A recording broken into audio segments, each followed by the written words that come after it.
Good morning and welcome to Rising. We've got another great show for you today and we're happy to be with you. Lindsay, nice to see you. I don't know about you, but I'm always totally thrown off by the time change when that happens, and I don't like it, and I wish they would just leave it alone and we'd be in the permanent mode where I don't like this one. I like this one less because it's dark when you get done with work at like 5 o'clock. But I was quite pleasantly surprised to wake up and see the sun up with me. I get up kind of early and I was like, oh, this is nice. I don't like getting up anyway, and having it be light or dark doesn't make any difference in my view. It doesn't matter what time. I would rather have more light at the end of the day. That's just me. Yeah, Amber and I talked about this Friday, and it is certainly a point of contention. You know, Congress is currently debating about what they should do about it. So. Yeah, I've been advising them for years. Just leave it alone, pick one, and stick with it. Stick to it forever. Changing helps no one.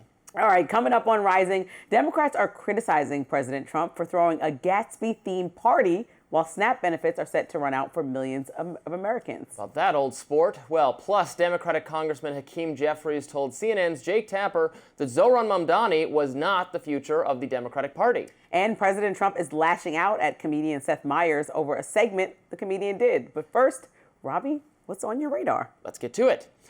A civil war of sorts broke out amongst right-wing media political commentators over the weekend after Kevin Roberts, the president of the Conservative Heritage Foundation, released a statement defending Tucker Carlson against attacks from fellow conservatives. Now, Roberts said he would never heed calls for Heritage to distance itself from Carlson. Quote, "There has been speculation that Heritage is distancing itself from Tucker Carlson over the past 24 hours, he wrote on X. I want to put that to rest right now." He also released a video asserting the right to critique the state of Israel while remaining a conservative in good standing. Let's watch part of that. I'll have more to say on this in the coming days, but today I want to be clear about one thing. Christians can critique the state of Israel without being anti-Semitic. And of course, anti-Semitism should be condemned. My loyalty as a Christian and as an American is to Christ first and to America always. When it serves the interests of the United States to cooperate with Israel and other allies, we should do so, with partnerships on security, intelligence, and technology. Well, why was Roberts being called to distance himself from Carlson in the first place, and why did he feel the need to defend the right to criticize Israel? Well, Carlson recently interviewed Nick Fuentes, a right-wing podcaster and provocateur who harbors anti-Semitic, racist, and explicitly white nationalist views. He has claimed that, quote, Jews are running society, black people should be in prison for the most part. He is avowedly pro-Hitler, questions whether 6 million Jewish people really died in the Holocaust. He has stated his goals thusly, quote, all I want is revenge against my enemies and a total Aryan victory. So one would hope to find Fuentes toiling in relative obscurity, known only to the most studious observers of weird internet subcultures. Unfortunately, Fuentes is shaping up to be the year's major conservative breakout star, well-positioned to be one of the spiritual successors to Charlie Kirk, the conservative activist and organization leader who was murdered on September 10th. Now, Kirk himself despised Fuentes, of course, and worked with other leading conservative voices like Ben Shapiro to sideline and marginalize him. For Fuentes, the resentment was perfectly mutual, and his followers, the Groypers, would harass staffers at Turning Point USA, Kirk's youth organization. But in the wake of Kirk's death, efforts to gatekeep the conservative movement and ensure that Fuentes remains a marginal figure within it are clearly failing. This week, a major line was crossed. Tucker Carlson interviewed Fuentes on his show.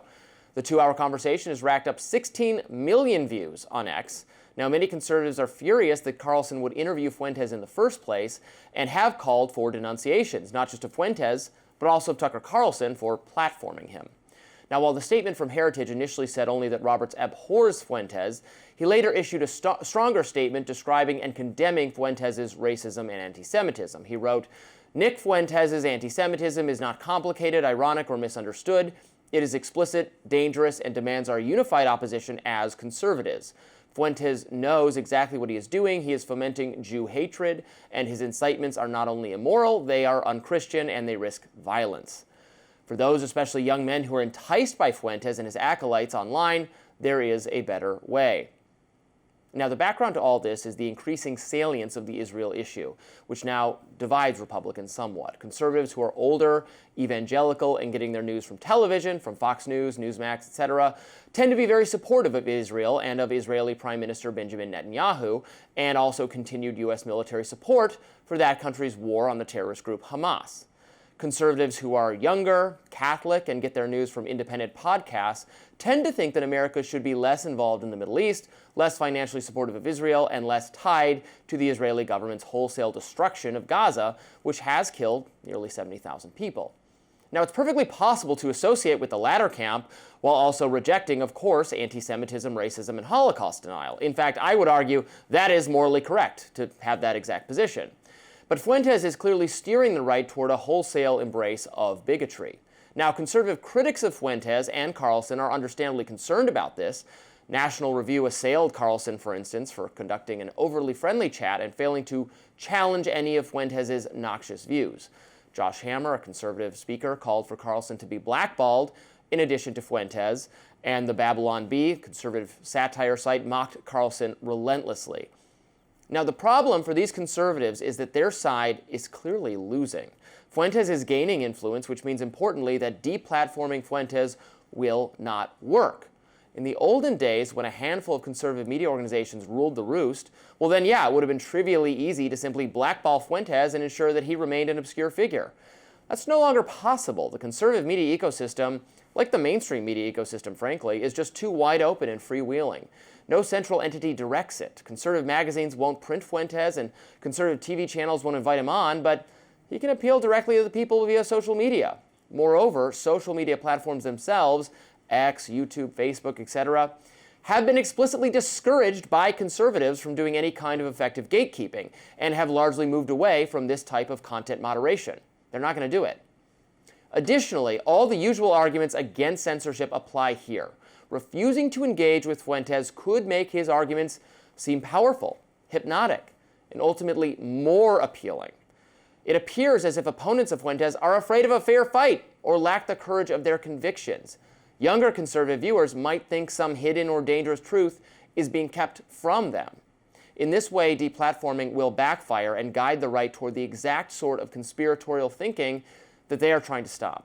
In fact, it's fairly clear that attempts to deplatform Fuentes contributed to his own racial radicalization. In his interview with Carlson, Fuentes admitted that his racist, anti-immigrant, and anti-Semitic views became more extreme over time precisely because he was shut down by leading conservatives whenever he tried to raise more innocent questions about U.S. support for Israel. In his telling, conservatives like Shapiro and Dave Rubin, who prided themselves on opposing cancel culture and censorship and wanting to openly debate controversial ideas, utterly refused to platform any sort of debate on U.S. foreign policy with respect to Israel. Now, their hypocrisy caused Fuentes to become more and more extreme.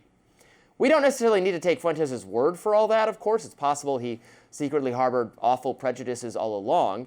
In any case, he's achieved escape velocity, he's in conservative discourse now, and pretending he doesn't exist won't make him go away. Now, debating Fuentes could work if it's done correctly. The Carlson interview was, in my view, by Carlson standards, certainly too soft. When Carlson wants to eviscerate someone, he's very good at doing so. See, for instance, what he did to Ted Cruz. He was more than capable of challenging a variety of points that Fuentes made. For instance, at one point, Fuentes evinced an affection for Joseph Stalin, who's a communist and mass murderer who's actually despised by everyone on the right. Unfortunately, Carlson never followed up on that. It's not true, however, that the interview was entirely friendly to Fuentes. At several points, Carlson explained that both his Christian faith and conservative beliefs compelled him to reject that kind of identitarianism, collectivism, and racism that Fuentes regularly practices. He correctly articulated that position that one can and should and must oppose Israel's slaughter of innocent Gazans without blaming it on the Jews as a people. Would have been additionally useful, however, for Carlson to scrutinize Fuentes' actual past statements because Fuentes has not shied away from saying grossly ridiculous things about, for instance, the goodness of Hitler. Podcasters should not avoid Fuentes, but if they talk to him, they should actually grill him on the things he has said. For instance, when Carlson interviewed Cruz, he challenged the senator to state the population of Iran, the country that Cruz fervently desired for the U.S. to attack. Cruz's failure to even ballpark that number made it look like, well, he didn't know what he was talking about. Well, apply that technique to Fuentes, too. So to all the conservatives, in summary, who oppose cancel culture and champion open debate, now is the time to stick to that principle. Don't ostracize people for engaging very bad ideas. Welcome the engagement and participate in it by waging war against those ideas. That is the best weapon we have.